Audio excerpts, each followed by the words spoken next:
Presento estas tres obras.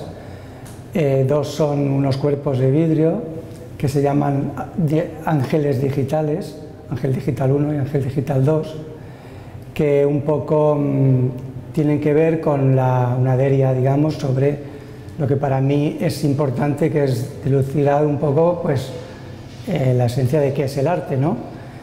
Para mí, básicamente, el arte tiene que ver un poco con la materia, pero también con el concepto. Entonces, el vidrio como material me resultaba, y me ha resultado siempre, muy interesante, puesto que es un material y a la vez es no material. Entonces, en esa búsqueda entre ser concepto o ser materia, ¿qué es más importante para el arte? ¿El trabajo sobre el material o el trabajo sobre la idea, sobre el concepto? Esto es lo que me motiva, ¿no?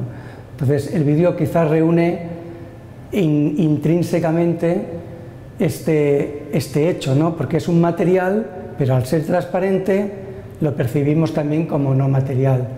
De hecho, la exposición se llama Atrapar la llum, atrapar la luz, y tiene que ver con que en muchas condiciones del vidrio lo que vemos es la luz que proyecta, ¿no? Digital, en tanto que estas obras están realizadas con la técnica del termoformado de vidrio. Esto es que una plancha de vidrio se pone sobre un molde dentro de un horno, se sube de temperatura y el vidrio se ablanda hasta coger la forma del molde.